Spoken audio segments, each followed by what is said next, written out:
ಹರಿಕಥಾಮೃತ ಸಾರ ಗುರುಗಳ ಕರುಣದಿಂದ ಪನಿತು ಪೇಳುವೆ ಪರಮ ಭಗವದ್ಭಕ್ತರಿದನಾದರದಿ ಕೇಳುವುದು ಕಡು ಕರುಣೆ ನೀನೆಂದರಿದು ಹೇರುಳಲ ನಮಿಸುವೆ ನಿನ್ನಡಿಗೆ ಬೆಂಬಿಡದೆ ಪಾಲಿಸು ಪರಮ ಕರುಣಾ ಸಿಂಧು ಎಂದೆಂದು ನಡು ನಡುವೆ ಬರುತ್ತಿಪ್ಪ ವಿಘ್ನವ ತಡೆದು ಭಗವನ್ ನಾಮ ಕೀರ್ತನೆ ನುಡಿದು ನುಡಿಸೆನ್ನಿಂದ ಪ್ರತಿ ದಿವಸದಲ್ಲಿ ಮರೆಯದಲೇ. ಹರಿಭಕ್ತಿ ಸಾರದಲ್ಲಿ 64ನೇ ಪದ್ಯ. ಪುರುಷರೈದಾರು ಮಂದಿ ಸಮೀಪದಲ್ಲಿ ಕಾಡುವರು ಎನ್ನನು ನೀ ಪರಾಮರಿಸದೆ ಪರಾಕಾಗಿ ಹದುಲೇ ಸಲ್ಲ. ಶ್ರೀಪದಾಬ್ಜದ ಸೇವೆಯಲ್ಲಿ ನೆರೆ ಪಾಪವನ್ನು ಪರಿಹರಿಸಿ ನೀ ನಿಜ ರೂಪಿನಲ್ಲಿ ಬಂದೊಲಿದು ರಕ್ಷಿಸು ನಮ್ಮ ನನವರತ. ಅಪ್ಪ ಪರಮಾತ್ಮ, 11 ಕೆಟ್ಟ ಜನರು ಸಮೀಪದಲ್ಲಿದ್ದು ನನ್ನನ್ನು ಕಾಡುತ್ತಿರುವರು. ಇದನ್ನು ನೀನು ಗಮನಿಸದೆ ಉದಾಸೀನದಿಂದಿರುವುದು ಸರಿಯಲ್ಲಪ್ಪ. ನಿನ್ನ ಮಂಗಳಕರವಾದ ಪಾದಕಮಲದ ಸೇವೆಯಲ್ಲಿ ತೊಡಗಿಸುವ ಮೂಲಕ ಇವರಿಂದ ಒದಗುವ ಪಾಪವನ್ನು ನೀನು ಪರಿಹಾರ ಮಾಡಿ ಬಿಂಬರೂಪದಲ್ಲಿ ಬಂದು ಪ್ರಸನ್ನಾಗಿ ನಮ್ಮನ್ನು ಸದಾ ರಕ್ಷಿಸು ಅಂತ ಪ್ರಾರ್ಥನೆ ಮಾಡ್ಕೋತಾ ಇದ್ದಾರೆ. ಇಂದ್ರಿಯಾಭಿಮಾನಿ ದೈತ್ಯರಿಂದ ನಡೆಯುವ ಪಾಪಗಳನ್ನು ಪರಿಹರಿಸಿ ರಕ್ಷಿಸಬೇಕೆಂದು ಪರಮಾತ್ಮನಲ್ಲಿ ಪ್ರಾರ್ಥನೆ ಮಾಡ್ತಾ ಇದ್ದಾರೆ. ಹೇಗೆ ಇಂದ್ರಿಯಾಭಿಮಾನಿ ದೇವತೆಗಳಿದ್ದಾರೆ, ಹಾಗೆ ದೈತ್ಯರು ಇದ್ದಾರೆ. 5-6 ಮಂದಿ ಅಂತಂದರೆ 5 + 6 11 ಅಂತ ಅರ್ಥ. ಪಂಚಜ್ಞಾನೇಂದ್ರಿಯ, ಪಂಚಕರ್ಮೇಂದ್ರಿಯ, ಒಂದು ಮನಸ್ಸು. ಇಲ್ಲಿ ಪುರುಷರು ಅಂತಂದರೆ ಕೆಟ್ಟ ಜನರು ಅಂತ ಅರ್ಥ. ಇಂದ್ರಿಯಾಭಿಮಾನಿಗಳಾಗಿ ದೇವತೆಗಳಿರುವಂತೆ ದೈತ್ಯರು ಸಹ ಇರುವರು.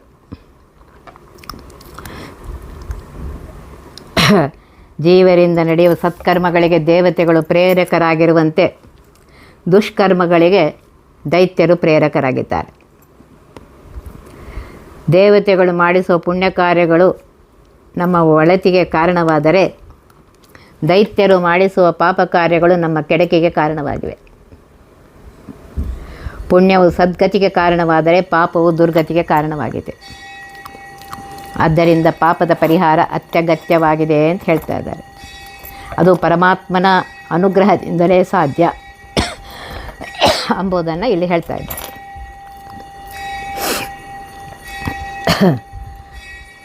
ಪುರುಷರೈದಾರು ಮಂದಿ, 5 ಜ್ಞಾನೇಂದ್ರಿಯಗಳಿಗೆ ಅಭಿಮಾನಿಯಾದ ದೈತ್ಯರು ಹಾಗೂ ಕಾಮಾದಿ ಅರಿಷಡ್ವರ್ಗಗಳಿಗೆ ಅಭಿಮಾನಿಯಾದ ಕಾಲನೇಮಿ ಮೊದಲಾದ ದೈತ್ಯರು ಅಂತ ಹೇಳ್ತಾ ಇದ್ದಾರೆ. ಇಲ್ಲಿ ಸಮೀಪದಲ್ಲಿ ಅಂದರೆ ದೇಹದೊಳಗೆ ಇದ್ದು ಅಂತ ಅರ್ಥ. ದೇವತೆಗಳು ಇತರರಲ್ಲಿದ್ದು ಮಾಡಿಸುವ ಪಾಪ ಕಾರ್ಯಗಳು ದೂರದಲ್ಲಿದ್ದು ಮಾಡುವ ಪಾಪ ಕಾರ್ಯಗಳಾದರೆ, ದೇಹದಲ್ಲಿ ನೆಲೆಸಿ ಮಾಡುವ ಪಾಪ ಕಾರ್ಯಗಳು ಸಮೀಪದಲ್ಲಿ ಮಾಡುವ ಪಾಪ ಕಾರ್ಯಗಳು ಅಂತ ಹೇಳ್ತಾ ಇದ್ದಾರೆ. ಕಾಡುವರು ಅಂದರೆ ಪೀಡಿಸ್ತಾ ಇದ್ದಾರಪ್ಪ ನಮ್ಮನ್ನು ಅಂತ.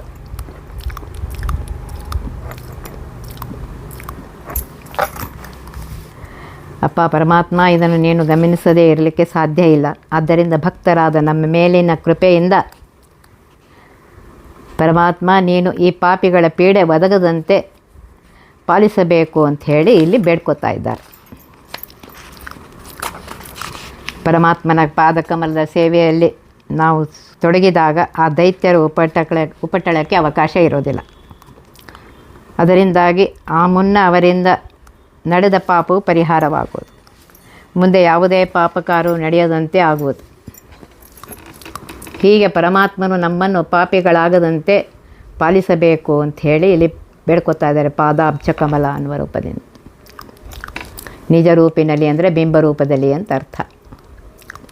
ಹೃದಯ ಕಮಲದಲ್ಲಿ ನೆಲೆಸಿರುವ ಪರಮಾತ್ಮನ ಭಗವತ್ ರೂಪಕ್ಕೆ ಬಿಂಬರೂಪ ಅಂತ ಹೆಸರು. ಆ ಬಿಂಬರೂಪದ ದರ್ಶನವೇ ಅಪರೋಕ್ಷ ಜ್ಞಾನ ಅಂತ ಅನಿಸ್ಕೊಳ್ಳುತ್ತೆ. ಇಲ್ಲಿ ಬಂದು ಅಂತಂದರೆ ದರ್ಶನ ಕೊಟ್ಟು ಅಂತ ಅರ್ಥ. ಸದಾ ಶ್ರೀಹರಿಯು ನೆಲೆಸಿಯೇ ಇರುವುದರಿಂದ ಅನುಗ್ರಹಮುಖನಾಗಿ ಬಿಂಬದ ರೂಪದ ದರ್ಶನವನ್ನು ಕೊಡಪ್ಪ ಅಂತ ಬೇಡ್ಕೊತಾ ಇದ್ದಾರೆ. ಒಳ್ಳೆಯದು ಅಂದರೆ ಪೂರ್ಣ ಪ್ರಸನ್ನನಾಗಪ್ಪ ಅಂತ ಅರ್ಥ ಹೇಳ್ತಾ ಇದ್ದಾರೆ. ನರಸಿಂಹ ರೂಪದಿಂದ ಪರಮಾತ್ಮನು ಹಿರಣ್ಯಕಶಿಪನ ಬಳಿಗೆ ಬಂದರೂ ಒಲಿಯದೆ ಮುನಿದು ಸಂಹರಿಸಿದ ಲೋಕ ವಿದಿತವಾಗಿದೆ. ಆದ್ದರಿಂದ ಬಂದು ಒಲಿದು ಅಂತ ಪ್ರಾರ್ಥನೆ ಮಾಡ್ತಾ ಇದ್ದಾರೆ. ಅಪರೋಕ್ಷ ಜ್ಞಾನವಾದಾಗಲೇ ಸಂಚಿತ ಪಾಪಗಳು ಹೋಗುತ್ತೆ. ಆ ಶಾಸ್ತ್ರದ ಹಿನ್ನೆಲೆಯಲ್ಲಿ ಈ ಪದ್ಯವನ್ನು ಹೇಳಿದ್ದಾರೆ.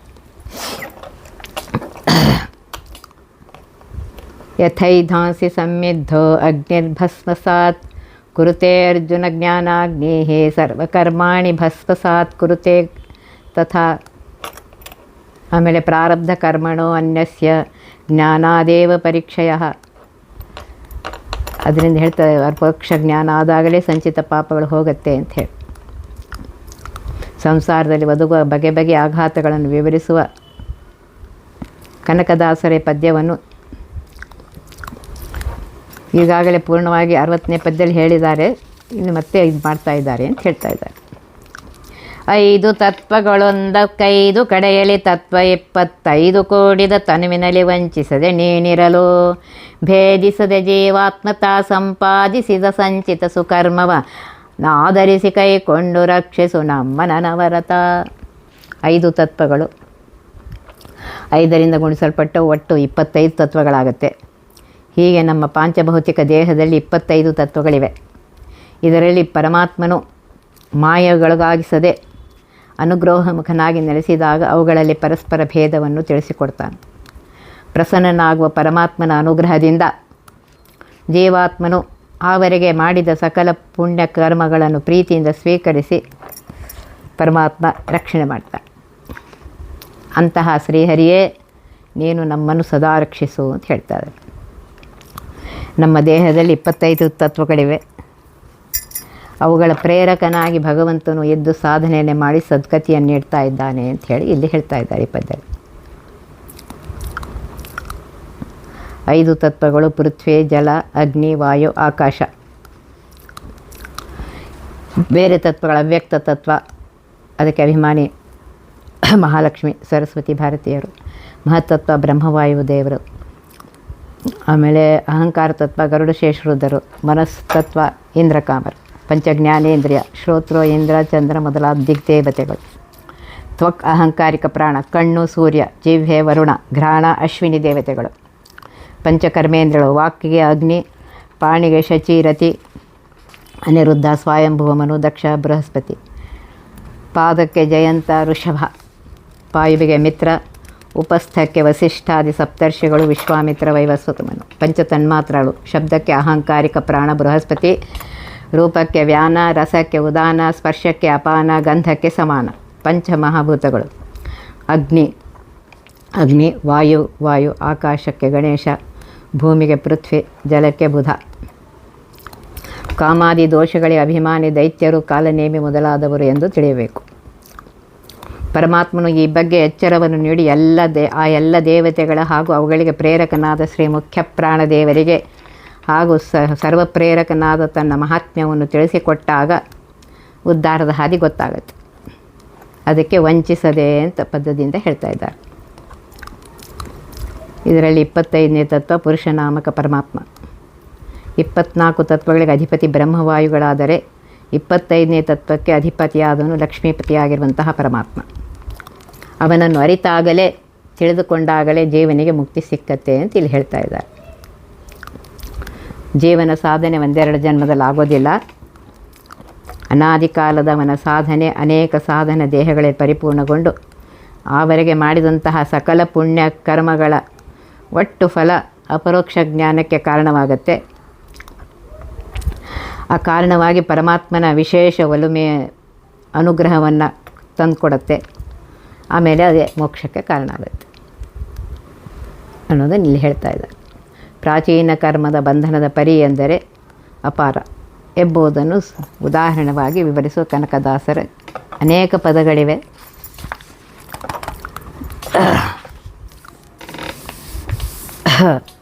ಎಂಟು ಗೇಣಿನ ದೇಹ ರೋಮಗಳೆಂಟು ಕೋಟೆಯು ಕೀಲ್ಗಳರವ ತೆಂಟು ಮಾಂಸಗಳಿಂದ ಮಾಡಿದ ಮನೆಯ ಮನವಲಿದು ನೆಂಟ ನೀನರ್ಧಗಲಿದಡೆ ಬಣ ಹೆಂಟೆಯಲ್ಲಿ ಮುಚ್ಚವರು ದೇಹದಲ್ಲುಂಟೆ ಫಲ ಪುರುಷಾರ್ಥ ರಕ್ಷಿಸು ನಮ್ಮ ನನವರತ. 8 ಗೇಣಿನ ದೇಹ, ಅದಕ್ಕೆ 8 ಕೋಟಿ ರೋಮಗಳು, 68 ಕೀಲುಗಳು. ಹೀಗೆ ದೇಹವು ಮಾಂಸದಿಂದ ಮಾಡಿದ ಒಂದು ಮನೆ. ಇದರ ಮೇಲೆ ಬಹಳ ಮೆಚ್ಚುಗೆಯನ್ನು ಜನರು ಇಡ್ತಾರೆ. ಆದರೆ ಬಂಧುವಾದ ಪರಮಾತ್ಮನೇ ಅದನ್ನು ಬಿಟ್ಟು ನಡೆದರೆ ಪರಮಾತ್ಮನನ್ನೇ ಬಿಟ್ಟು ನಡೆದರೆ ಅದನ್ನು ಒಣ ಹೆಂಟೆಯಲ್ಲಿ ಮುಚ್ಚಿ ಸುಟ್ಟು ಹಾಕ್ತಾರೆ. ಇಂತಹ ದೇಹವನ್ನೇ ಪುರುಷಾರ್ಥವೆಂದು ತಿಳಿಯುವುದು ಸರಿಯೇನು? ನೆಂಟನಾದ ಪರಮಾತ್ಮ ನೀನು ಸದಾ ನಮ್ಮನ್ನು ರಕ್ಷಿಸು ಅಂತ ಈ ಪದ್ಯದಲ್ಲಿ ಬೇಡ್ಕೋತಾ ಇದ್ದಾರೆ. ದೇಹದ ಮೇಲೆ ಮಿತಿಮೀರಿದ ಅಭಿಮಾನವನ್ನು ಹೊಂದುವ ಜನರಿಗೆ ಈ ಪದ್ಯದಲ್ಲಿ ಉಪದೇಶವನ್ನು ಕೊಡ್ತಾ ಇದ್ದಾರೆ, ಹಿತೋಪದೇಶವನ್ನು ಕೊಡ್ತಾ ಇದ್ದಾರೆ. ಮೇಲ್ನೋಟಕ್ಕೆ ಎಷ್ಟೇ ಆಕರ್ಷಕವಾಗಿ ಕಂಡರೂ ದೇಹದ ವ್ಯಾಪ್ತಿ ತುಂಬ ಸಣ್ಣದು. ಅದರ ಉದ್ದ ಕೇವಲ 8 ಗೇಣು ಮಾತ್ರ. ಅದರಲ್ಲಿ ರೋಮಗಳು 8 ಕೋಟಿ, ಕೀಲುಗಳು 68, ಅದರಲ್ಲಿ ತುಂಬಿರುವುದು ಬರೀ ಮಾಂಸ. ಹೀಗೆ ಹೇಯವೆನಿಸುವ ದೇಹಕ್ಕೆ ಬೆಲೆ ಇರುವುದು ಅದರಲ್ಲಿ ಬಂಧುವಾದ ಪರಮಾತ್ಮನು ಅನುಗ್ರಹಿಸಿ ನೆಲೆಸಿರುವವರೆಗೆ ಮಾತ್ರ. ಆ ಬಳಿಕ ಅದು ಸುಟ್ಟಾಕ್ತಾರೆ ಶವ ಅನಿಸ್ಕೊಂಡು. ಮುಂದೆ ಅದು ದಹಿಸಲ್ಪಟ್ಟು ಬೂದಿಯಾಗುತ್ತೆ.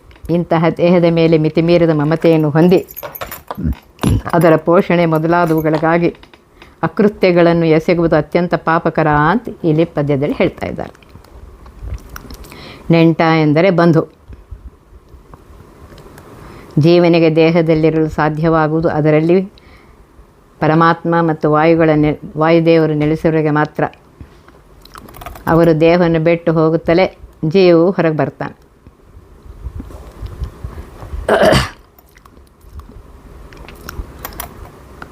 ಆಗ ಅದು ಬೂದಿಯಾಗುವುದೋ ಮಣ್ಣಾಗುವುದೋ ಇಲ್ಲವಾದರೆ ನರಿ ನಾಯಿಗಳ ಪಾಲಾಗ್ತೋ ಗೊತ್ತಿಲ್ಲ. ದೇಹ ಮೋಕ್ಷ ಸಾಧನೆಗೆ ಉಪಯೋಗ ಮಾತ್ರ ಅದಕ್ಕೆ ತುಂಬ ಮಹತ್ವ. ಅದನ್ನು ಬಿಟ್ಟು ಕೇವಲ ಪೋಷಣೆ ವಿಹಾರ ವಿಲಾಸಗಳಿಗೆ ಅದನ್ನು ಉಪಯೋಗಿಸಿದರೆ ಅದು ಅನರ್ಥಕ್ಕೆ ಕಾರಣವಾಗುತ್ತೆ ಅಂತ ಹೇಳ್ತಾ ಇದ್ದಾರೆ. ಆದ್ದರಿಂದ ಎಚ್ಚರಿಕೆಯಿಂದ ದೇಹವನ್ನು ಪುರುಷಾರ್ಥ ಸಾಧನೆಗೆ ಉಪಯೋಗವಾಗುವಂತೆ ನೋಡಬೇಕು ಅಂತ ಹೇಳ್ತಾ ಇದ್ದಾರೆ. ನೆಂಟ ನೀನ ಅಗಲಿದೊಡೆ ಎಂಬುದಕ್ಕೆ ಶ್ರೀಮದಾಚಾರ್ಯರಿಂದ ಅವರ ವಿಷ್ಣು ತತ್ವ ನಿರ್ಣಯದ ಕೃತಿಯಲ್ಲಿ ಉದಾಹರಿಸ್ತಾ ಇದೆ. ಬ್ರಹ್ಮಣ ತ್ಯಕ್ತ ದೇಹಸ್ತು ಮೃತ ಇತ್ಯುಚ್ಯತೆ ನರಹ ಎಂಬ ಮಹಾಭಾರತದ ಮಾತು ಆಧಾರವಾಗಿದೆ ಅಂತ ಹೇಳ್ತಾ ಇದ್ದಾರೆ. ಒಣ ಹೆಂಟೆಯಲ್ಲಿ ಮುಚ್ಚೋರೆಂದರೆ ಸುಟ್ಟಾಕ್ತಾರೆ ಅಂತ ಅರ್ಥ. ಇಲ್ಲ ನರಿ ನಾಯಿಗಳ ಪಾಲಾಗತ್ತೆ ಅಂತ ಹೇಳ್ತಾರೆ. ಸ್ನಾನ ಸಂಧ್ಯಾ ಧ್ಯಾನ ಜಪ ತಪದಾನ ಧರ್ಮ ಪರೋಪಕಾರ ವಿಹೀನ ಜನ್ಮ ಒಳೆಯುವುದಲ್ಲದೆ ಬೇರೆ ಗತಿ ಉಂಟೆ. ಏನು ಮಾಡಿದಡೇನು ಮುಕ್ತಿ ಜ್ಞಾನವೆಲ್ಲದೊಡೆಲ್ಲ ಭಕ್ತಿಗೆ ನೀನೇ ಕಾರಣನಾಗಿ ರಕ್ಷಿಸು ನಮ್ಮ ನನವರತ. ಸ್ನಾನ, ಸಂಧ್ಯಾವಂದನೆ, ಧ್ಯಾನ, ಜಪ, ತಪ, ದಾನ, ಧರ್ಮ, ಪರೋಪಕಾರ ಮುಂತಾದವುಗಳನ್ನು ಮಾಡದ ಜನ್ಮ ವ್ಯರ್ಥವಾಗುವುದಲ್ಲದೆ ಅದಕ್ಕೆ ಬೇರೆ ಫಲ ಇಲ್ಲವೇ ಇಲ್ಲ ಅಂತ ಹೇಳ್ತಾ ಇದ್ದಾರೆ. ಬೇರೆ ಏನೇ ಕೆಲಸಗಳನ್ನು ಮಾಡಿದರೂ ಸಹ ಮುಕ್ತಿ ಹೊಂದಲು ಅಗತ್ಯವೆನಿಸುವಂತಹ ತತ್ವಜ್ಞಾನ ಇದ್ದಲ್ಲಿ, ತತ್ವಜ್ಞಾನವೇ ಇಲ್ಲದಿದ್ದರೆ ಅದೆಲ್ಲ ವ್ಯರ್ಥ ಅಂತ ಹೇಳ್ತಾ ಇದ್ದಾರೆ. ಅಂತಹ ಜ್ಞಾನದ ಫಲವೇ ಮುಕ್ತಿ ಪ್ರಧಾನ ಸಾಧನವೆನಿಸುವ ಭಕ್ತಿ. ಅಂತಹ ಭಕ್ತಿ ಕಾರಣನಾಗಿ ಶ್ರೀಹರಿಯೇ ಇದ್ದಾನೆ. ಅಂತಹ ಪರಮಾತ್ಮ ನಮ್ಮನ್ನು ರಕ್ಷಿಸು ಅಂತ ಬೇಡ್ಕೋತಾ ಇದ್ದಾರೆ. ಹಿಂದಿನ ಪದ್ಯದಲ್ಲಿ ದೇಹವನ್ನು ಸಾರ್ಥಪಡಿಸಿಕೊಳ್ಳದಿದ್ದಾಗ ವ್ಯರ್ಥ ಅನಿಸುತ್ತದೆ ಅಂತ ವಿಚಾರವನ್ನು ತಿಳಿಸಿ, ಈ ಪದ್ಯದಲ್ಲಿ ದೇಹ ಸಾರ್ಥಕ್ಯವನ್ನು ಮಾಡಿಕೊಳ್ಳುವ ಬಗೆಯನ್ನು ದಾಸರು ತಿಳಿಸ್ತಾ ಇದ್ದಾರೆ. ಇಲ್ಲಿ ಸ್ನಾನ ಅಂತಂದರೆ ಪ್ರತಿನಿತ್ಯ ಮಾಡುವ ಸಕಾಲದ ಸ್ನಾನ ಹಾಗೂ ಗ್ರಹಣಾದಿ ಪರ್ವಕಾಲಗಳಲ್ಲಿ ಮಾಡುವ ನೈಮಿತ್ತಿಕ ಸ್ನಾನ ಇತ್ಯಾದಿ ಗಳನ್ನು ಹೇಳ್ತಾ ಇದ್ದಾರೆ.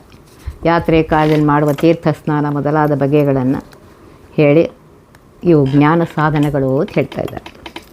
ಸಂಧ್ಯಾ ಅಂದರೆ ದ್ವಿಜರಿಗೆ ವಿಹಿತವಾದ ತ್ರಿಕಾಲ ಸಂಧ್ಯಾವಂದನೆ ಅಂತ ಅರ್ಥ. ದ್ವಿಜರಲ್ಲದವರಿಗೆ ಸಂಧ್ಯಾವಂದನೆ ವಿಹಿತವಲ್ಲವಾದರೂ ಆ ಕಾಲದಲ್ಲಿ ಭಗವಂತನನ್ನು ಚಿಂತಿಸುವುದು ಮಾತ್ರ ವಿಹಿತವಾಗಿದೆ. ಆದ್ದರಿಂದ ಸಕಲರಿಗೂ ಅನ್ವಯಿಸುವ ಮಾತು ಅಂತ ಹೇಳ್ತಾ ಇದ್ದಾರೆ. ಜಪ ಎಂದರೆ ಮಂತ್ರಗಳ ಪುನರಾವರ್ತನೆ. ಗಾಯತ್ರಿ ಜಪವು 10, 100, 1000 ಎಂಬುದಾಗಿ 3 ಬಗೆ ಇದೆ. ಇತರ ಮಂತ್ರಗಳು ಕನಿಷ್ಠ 108 ಬಾರಿ ಜಪಿಸಲ್ಪಡಬೇಕು ಅಂತ ಹೇಳಿದರು.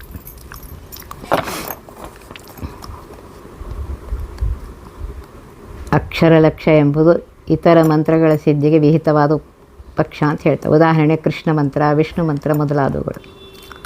ಅವು ಷಡಕ್ಷರ ಮಂತ್ರಗಳಾದ್ದರಿಂದ 6 ಲಕ್ಷ ಸಂಖ್ಯೆಯಲ್ಲಿ ಮಾಡಲ್ಪಟ್ಟಾಗ ಪೂರ್ಣ ಪ್ರಮಾಣದ ಫಲವನ್ನು ಕೊಡುತ್ತೆ ಅಂತ ಹೇಳ್ತಾರೆ. ತಪ ಎಂದರೆ ತಪಸ್ಸು.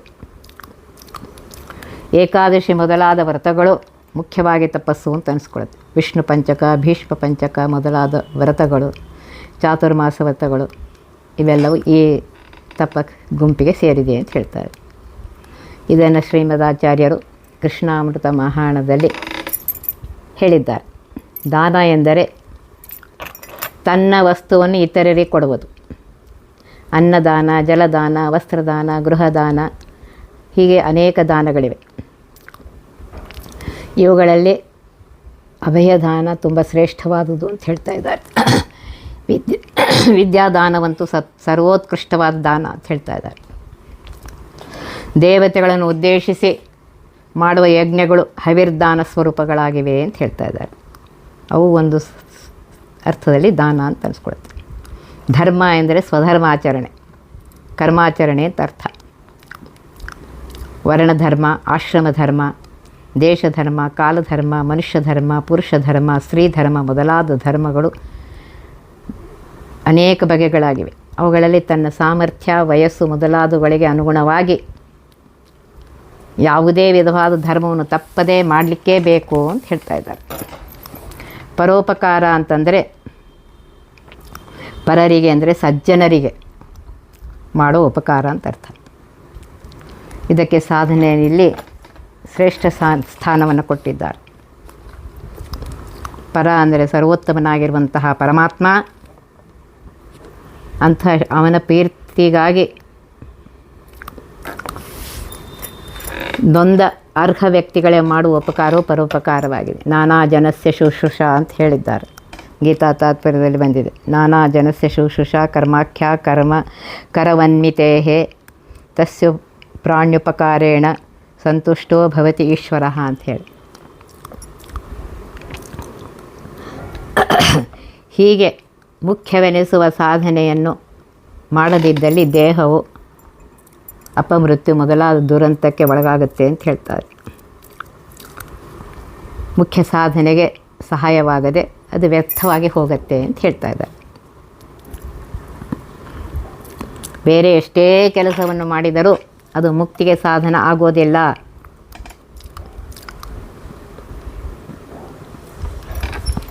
ಆದ್ದರಿಂದ ಸರಿಯಾಗಿ ಎಲ್ಲವನ್ನು ಮಾಡಬೇಕು. ಸ್ನಾನಾದಿ ಸತ್ಕರ್ಮಗಳ ಆಚರಣೆಯ ಮೂಲಕ ಜನ್ಮ ಸಾರ್ಥಕಪಡಿಸಿಕೊಳ್ಳುವ ವಿವೇಕವನ್ನು ಮುಮುಕ್ಷಗಳು ತೋರಬೇಕು ಅಂತ ಹೇಳ್ತಾ ಇದ್ದಾರೆ.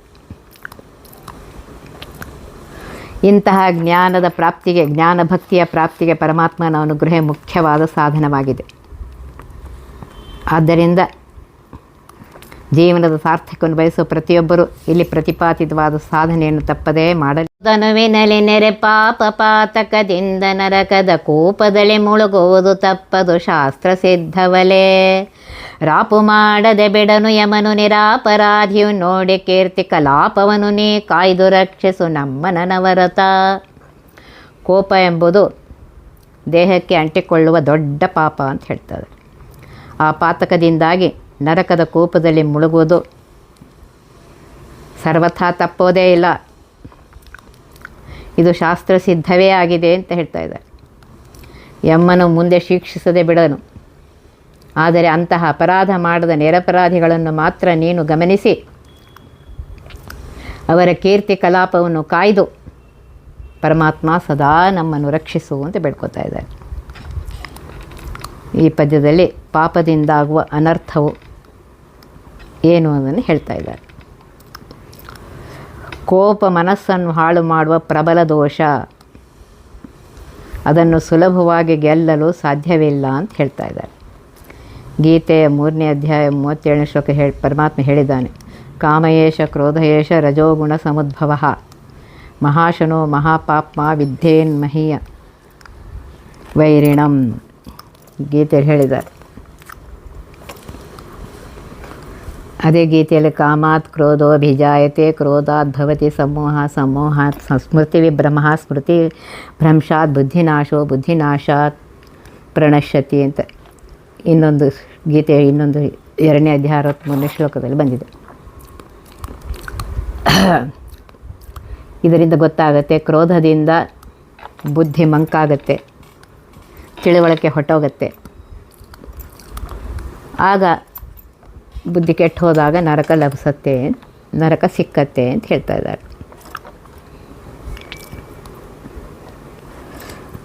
ಮಹಾಭಾರತದಲ್ಲಿ ಬಂದಿದೆ ಕ್ರುದ್ಧೋ ಹನ್ಯಾತ್ ಗುರುನಪಿ. ಮಹಾಭಾರತ ವಚನ ಹೇಳುತ್ತೆ ಕೋಪವು ಗುರುಹತ್ಯೆ ಮೊದಲಾದ ಮಹಾ ಅನರ್ಥಗಳಿಗೆ ಮೂಲವೆನಿಸುವ ಮಹಾಪಾತಕ ಅಂತ ಹೇಳಿದ್ದಾರೆ. ಶಾಸ್ತ್ರ ಸಿದ್ಧವಲೆ ಅಂತಂದರೆ ಇಲ್ಲಿಯ ಮಾತು ಕೋಪವು ಅನರ್ಥ ಸಾಧನ, ಇದು ಶಾಸ್ತ್ರಗಳು ಪರಿಯಾಗಿ ಹೇಳಿವೆ ಅಂತ ಹೇಳ್ತಾ ಇದ್ದಾರೆ. ಕೆಲವೊಮ್ಮೆ ಲೌಕಿಕ ಪಾಪಗಳಿಗೆ ಇಲ್ಲೇ ಶಿಕ್ಷೆ ಆಗುತ್ತೆ.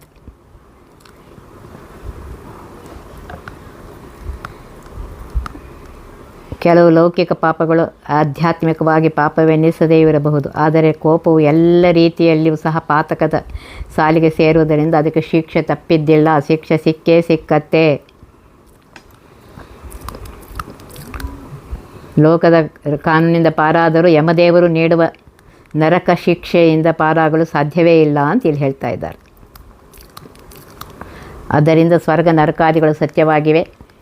ಸತ್ಕಾರ್ಯಗಳಿಗೆ ಸ್ವರ್ಗ ಲಭಿಸುವಂತೆ ದುಷ್ಕಾರ್ಯಗಳಿಗೆ ನರಕ ಲಭಿಸುತ್ತೆ, ನಿಶ್ಚಿತ ಅದು, ಅದರಲ್ಲಿ ಏನು ಸಂಶಯ ಇಲ್ಲ ಅಂತ ಹೇಳ್ತಾ ಇದ್ದಾರೆ. ಆದರೆ ಮನಸ್ಸು ನಿರ್ಮಲವಾಗಿದ್ದು ಕೋಪತಾಪಗಳಿಗೆ ಒಳಗಾಗದೆ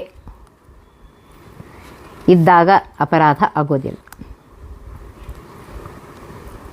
ಅದರಿಂದ ಯಮಲೋಕದಲ್ಲಿ ಶಿಕ್ಷೆಯೂ ಸಿಗೋದಿಲ್ಲ, ಸ್ವರ್ಗಲೋಕದಲ್ಲಿ ಒಳ್ಳೆಯದಾಗತ್ತೆ ಅಂತ ಹೇಳ್ತಾರೆ.